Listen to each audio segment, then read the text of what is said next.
여러분들의 인생에서 정말 중요하다고 생각하는 것은 무엇입니까? 참 많은 것들이 있겠지만 많은 분들이 건강과 그리고 또 장수를 또 생각하시는 분들도 많을 겁니다. 실제로 이 시대는 이제 100세 시대, 그리고 더 나아가서 120시대라는 말이 더 이상 낯설지 않은 시대가 되었습니다. 생명공학 기술은 날마다 발전을 하고요. 또 수많은 기업들이 안티에이징, 또 웰웨이빙을 외치면서 건강 관련된 식품과 또 첨단 의료 기술들을 쏟아내고 있습니다. 그래서 우리는 더 오래 또 더 건강하게 살기 위해서 기꺼이 엄청난 시간과 또 돈과 노력을 투자를 하게 되죠. 왜 우리는 이렇게 오래 사는 것에 집착을 할까요? 아마도 이 죽음에 대한 근원적인 두려움 때문일 겁니다. 영원히 살 수는 없어도 단 하루라도 더 살고 싶은 것이 인간의 본능적인 욕망이기 때문입니다. 또한 이 오래 사는 것이 바로 또 성공적이고 복된 삶이라는 이 세속적인 가치관이 알게 모르게 우리 안에 자리 잡고 있기 때문이죠. 근데 정말 오래 사는 것이 우리에게 복일까, 또 좋은 것일까요? 혹시 옛날 드라마인데요, 도깨비라는 드라마 여러분 들어보셨습니까? 이 도깨비의 주인공은요, 불멸의 존재로 태어나서 1000년의 시간을 살아가는 그런 삶을 살게 됩니다. PPT 좀 띄워주실까요? 그래서 1000년을 살다 보니까 수없이 사랑하는 이들을 먼저 보내게 되고, 이 주인공이 이렇게 절규를 하는 것을 보게 되는데요. 제가 한번 읽어볼게요. 이 지독한 삶의 끝에 나는 너를 죽게 할 모든 것을 잊고 홀로 완전한 망각을 이루어 그저 편안하기를. 좀 말이 어렵죠? 네. 쉽게 얘기해서 이 끝없는 삶을 마무리하고 혼자 완전히 다 잊고 이제 그냥 편안하게 살고 죽고 싶다라는 그 이야기입니다. 그러나 영원한 삶이라는 게 때로는요, 벌이 되기도 하고 고통이 될 수 있다는 것을 이야기해 주는 것이죠. 세상의 눈에는 영원히 사는 것이 축복일지 몰라도 그 안에는 깊은 외로움과 고뇌가 있을 수 있다는 것을 말해주는 것입니다. 그렇다면 성경에서는 과연 오래 사는 것을 무조건적인 최고의 선이라고 여길까요? 아니라고 이야기할 수 있습니다. 성경은요, 우리의 수명보다는 삶과 목적, 그리고 태도, 이런 질적인 측면에 훨씬 더 중요하게 생각하는 것을 보게 됩니다. 시편 90편 10절 말씀을 보실까요? 우리가 너무 잘 아는 말씀인데요. 우리의 연수가 70이요 강건하면 80이라도 그 연수의 자랑은 수고와 슬픔뿐이요 신속히 가니 우리가 날아가니이다. 뭐라고 합니까? 길어야 70, 80인 인생의 연수가 수고와 슬픔뿐이라고 고백을 하면서 중요한 것은 그 시간을 어떻게 보내느냐의 지혜에 달려 있다라고 말하고 있죠. 더 나아가서 사도 바울은요, 이런 고백을 하는데요. 빌립보서 1장 21절과 23절 말씀을 보실까요? 우리 같이 한번 읽어볼까요? 시작. 이는 내게 사는 것이 그리스도니 죽는 것도 유익함이라. 그러나 만일 육신으로 사는 이것이 내일의 열매일진데 무엇을 택하여 할는지 나는 알지 못하노라. 내가 그 둘 사이에 끼었으니 차라리 세상을 떠나서 그리스도와 함께 있는 것이 훨씬 더 좋은 일이라. 그렇게 하고 싶으나 라고 고백하죠. 바울이 뭐라고 합니까? 떠나서 그리스도와 함께 있는 것, 즉 영원한 하나님 나라에 들어가는 것이 육신으로 더 사는 것보다 훨씬 더 좋은 일이라 라고 고백을 하고 있죠. 그러니까 이 말씀들은 오래 사는 것 자체가 궁극적인 우리 그리스도인의 목적은 아니라는 것을 이야기해 주죠. 그렇다면 과연 하나님의 시선으로 봤을 때 진정으로 오래 사는 것보다 중요한 것이 무엇일까요? 오늘 여러분과 함께 살펴본 이사야 38장 속에 히스기야 왕의 이야기를 통해서 승리의 한호 뒤에 찾아온 뜻밖의 절망 속에서 그가 드린 기도, 그리고 그 기도를 통해 드러난 하나님의 놀라운 계획과 또 우리 인생을 향한 참된 가치를 좀 발견해 보는 시간을 가지려고 합니다. 오늘 좀 본문을 좀 살펴보도록 하겠습니다. 우리가 이사야 38장의 히스기야 이야기를 좀 이해를 하려면요, 바로 직전에 36장과 37장의 내용을 좀 기억해야 됩니다. 좀 잠시 복습해 볼까요? 당시에 아수르, 여러분 이제 기억 많이 이제 나시죠? 전 세계를 호령했던 절대 강국이었지 않습니까? 성경은 아수르가 이스라엘이 가장 믿었던 애국과 구스의 연합군마저 박살냈다라고 기록하고 있습니다. 아수르는요, 한 번도 져본 적이 없는 무적의 군대였죠. 그런 아수르가 유다를 침공하여서 이 예루살렘을 포위했을 때는 유다는 어떻게 해요? 풍전등화와 같은 위기에 처했었습니다. 하지만 하나님께서는 히스기야 왕과 당시 백성들의 간절한 기도를 들으셨죠. 히스기야 왕이 하나님 앞에 나와서 간절하게 기도했을 때 여러분 어떤 일이 있었습니까? 37장에 나오잖아요. 하나님의 사자를 통하여서 무려 18만 5천 명의 대군이 하룻밤 사이에 몰살을 당하게 됩니다. 그뿐이 아니죠. 더 나아가서 아수르 왕이었던 이 사네비립은 자기 나라로 돌아가서 결국 자기 아들들에게 칼에 맞아 죽는, 여러분 기억하십니까? 이것 또한 하나님께서 미리 말씀하셨던 내용이 성취되는 것이었지 않습니까? 그러니까 지금 이스라엘은 상상도 할 수 없었던 기적을 통해서 구원을 얻게 된 것이죠.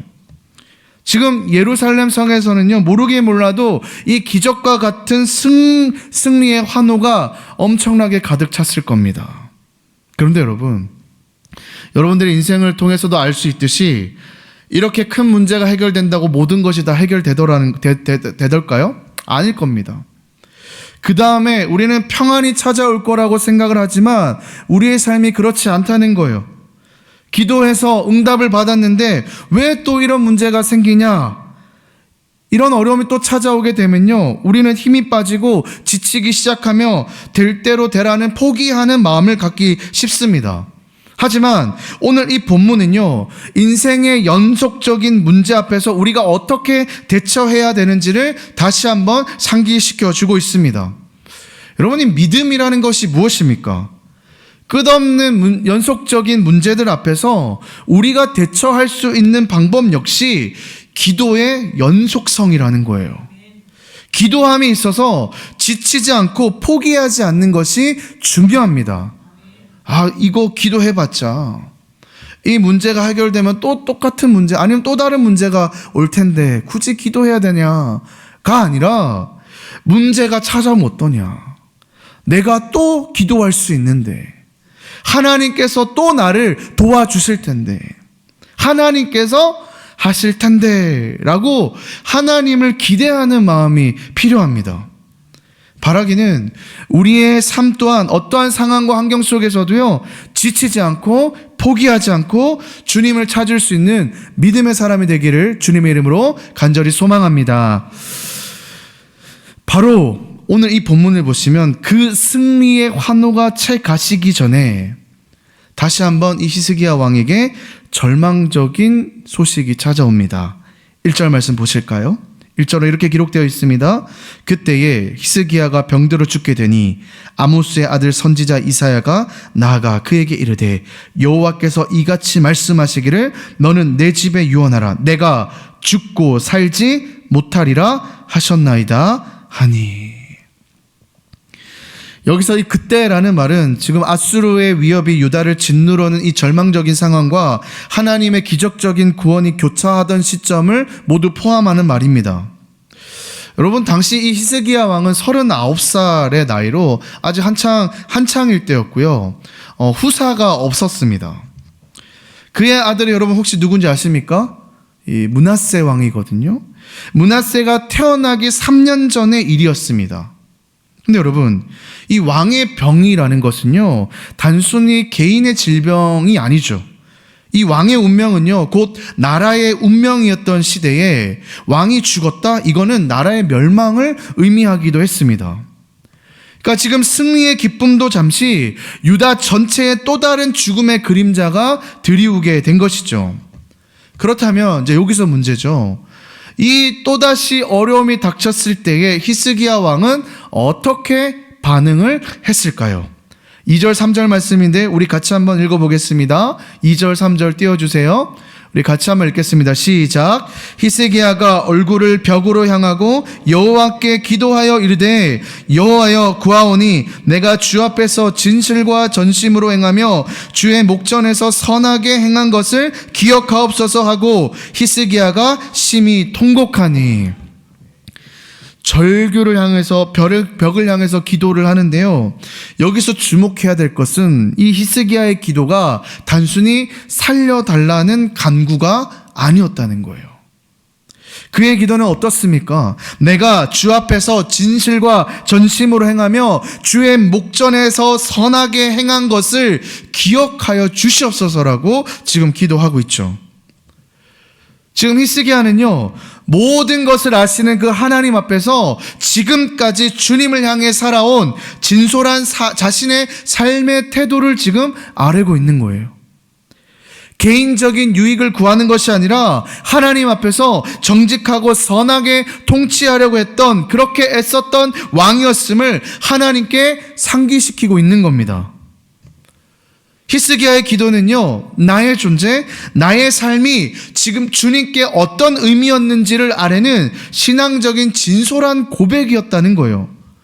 그러니까 지금 삶의 길이보다는 이 삶의 내용을 먼저 하나님께 아뢰었다는 거죠.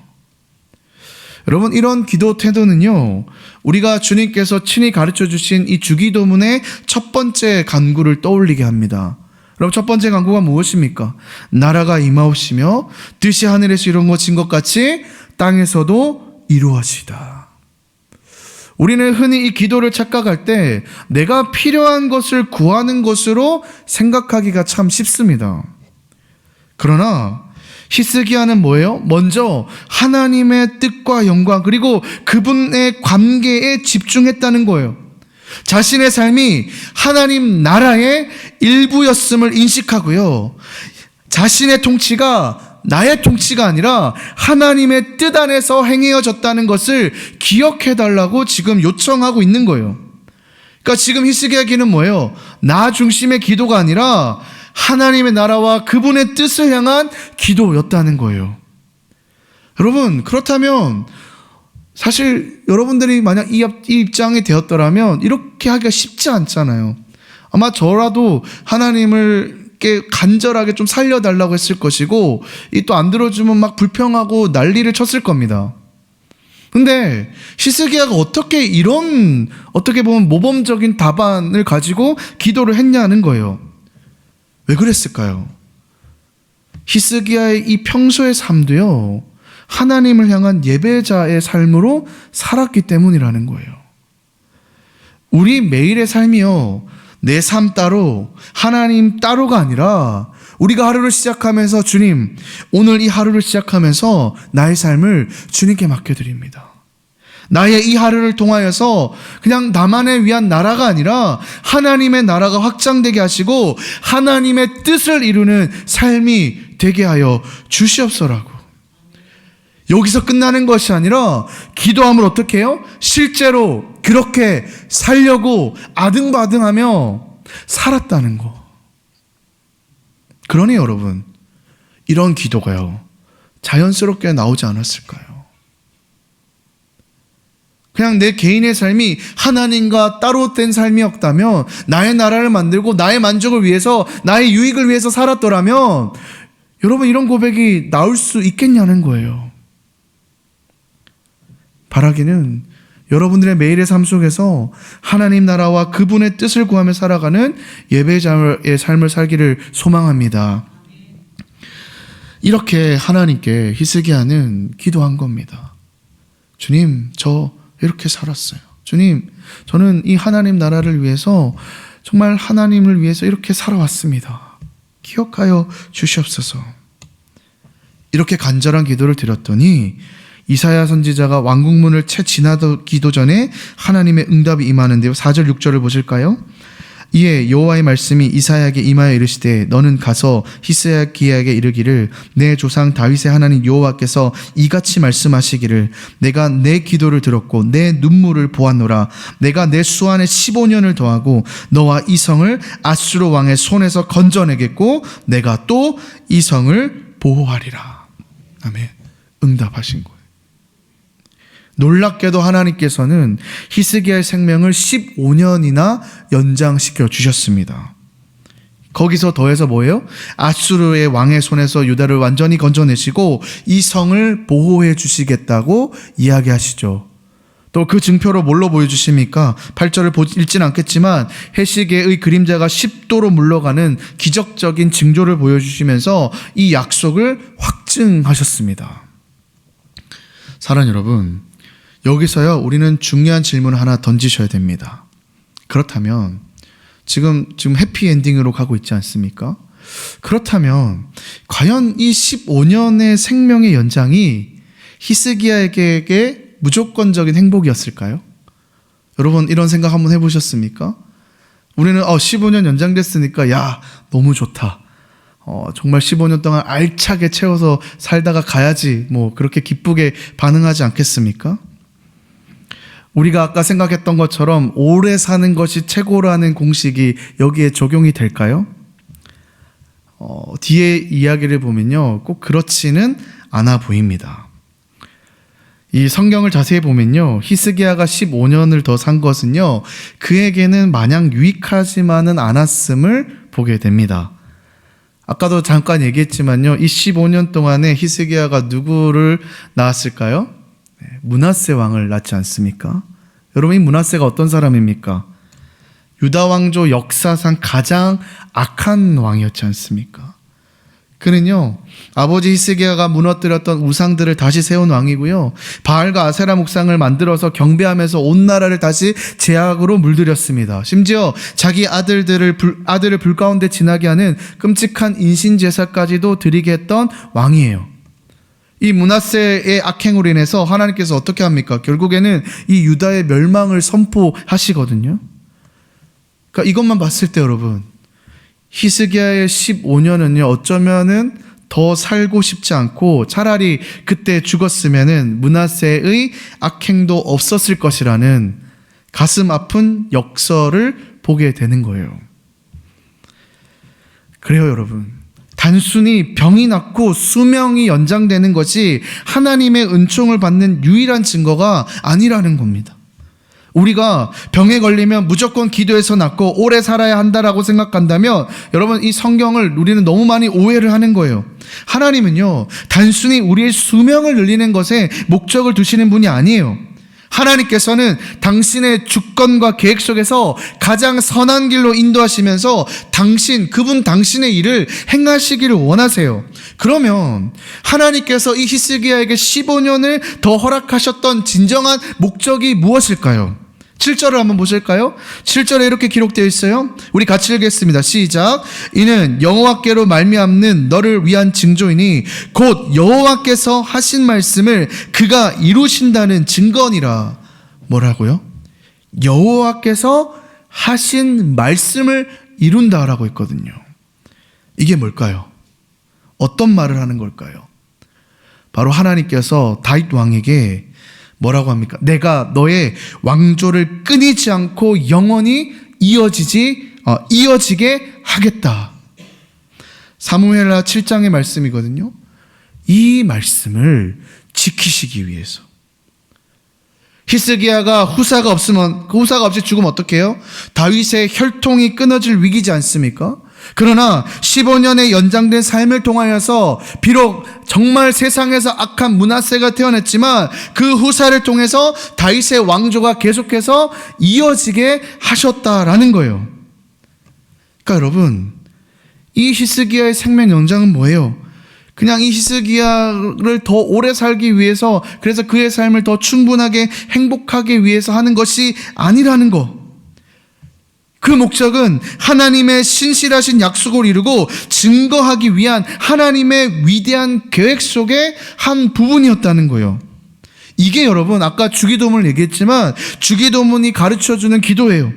우리의 소원보다 하나님의 나라와 뜻을 구하는 기도. 하나님께서는 히스기야의 생명을 연장하심으로써 당신의 나라와 계획을 지금 계속해서 굳건하게 세워져 나가고 계신다는 거예요. 그러니까 중요한 건 여러분, 삶의 길이가 아니라, 우리 인생을 놓고 봤을 때 삶의 길이가 아니라 그 삶을 통해서 하나님의 약속과 신실함이 어떻게 증거되느냐라는 거예요. 한 목사님께서 이런 간증을 나누는 것을 들었는데요. 그 목사님의 아버님도 목사님이셨습니다. 근데 오랜 투병 끝에 이제 정말 얼마 남지 않은 시점이었다고 합니다. 이 시기 때 이 목사님이 얼마나 간절히 하나님 앞에 기도했는지 모른다고 하시더라고요. 그런데 기도하면 할수록 오히려 아버지의 병세는 더 악화되어 갔고요. 그럴 때마다 이 하나님이 내 기도를 안 들어주시는 것 같아서 얼마나 원망스러웠는지 몰랐다고 그래요. 그런데요, 어느 날 이제 아버님을 이제 또 뵈러 갔는데 그날 유독 아버님의 얼굴이 평안함이 넘쳐 보이더라는 거예요. 그리고 그 아들을 부르게 됐죠. 그리고 이렇게 얘기하셨다고 합니다. 나 이제 하나님 곁으로 간다. 근데 나는 지금 너무너무 행복하다. 왜냐하면 나만 하나님을 믿고 가는 게 아니라 내가 아버지라고 부르는 그 하나님을 지금 너도 믿고 있고 너가 지금 나와 같은 길을 걷고 있지 않느냐. 나는 이제 이 땅에서 내가 해야 할 일은 다 한 것 같다. 너도 주님이 부르시는 그날까지 충성하고 오너라. 그날 같이 만나자. 그리고 하나님의 부르심을 받고 그날 가셨다고 합니다. 사랑하는 여러분, 우리의 삶 또한 이러한 삶이 되어야 되지 않을까요? 우리가 하나님께 드려야 될 기도는요, 이 오래 살게 해달라. 여러분, 이 오래 살게 해달라는 그 안에는 여러 가지 기도 제목이 있어요. 부자가 되게 해달라. 더 잘 살게 해달라. 다 똑같은 기도 제목이잖아요. 이 기도 제목에서 한 걸음 더 나가야 되는 거예요. 하나님, 제가 주님 앞에서 진실과 전심으로 살았던 것을 기억하여 주시옵소서. 하나님, 제 삶을 통해서 하나님의 신실함이 증거되고 하나님의 영광이 드러나게 하여 주시옵소서. 그리고 지금 살아가는 저의 삶을 통해서 나의 자녀들이, 나의 손자, 손녀들이, 나로 만나는 수많은 이웃들이 그 삶을 이어가게 하여 주시옵소서. 여러분, 이것이 바로 오래 사는 것보다 중요한 것이죠. 말씀을 맺겠습니다. 오늘 우리는요, 히스기야 왕이 죽음 앞에서 드린 간절한 기도와 그 기도를 통해서 하나님의 놀라운 섭리를 묵상해 보았습니다. 인생에는요, 문제가 끊이지 않을 겁니다. 그러나 우리는 그 문제 앞에서도 좌절하지 않고요, 먼저는 이 기도의 끈을 절대로 놓지 말아야 합니다.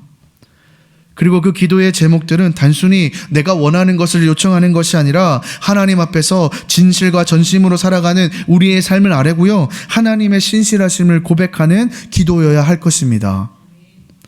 오늘 우리에게 가장 중요한 질문은요, 내가 얼마나 오래 살까가 아니에요. 과연 내 삶의 모든 순간을 진실과 전심으로 하나님 앞에서 지금 살아가고 있는가?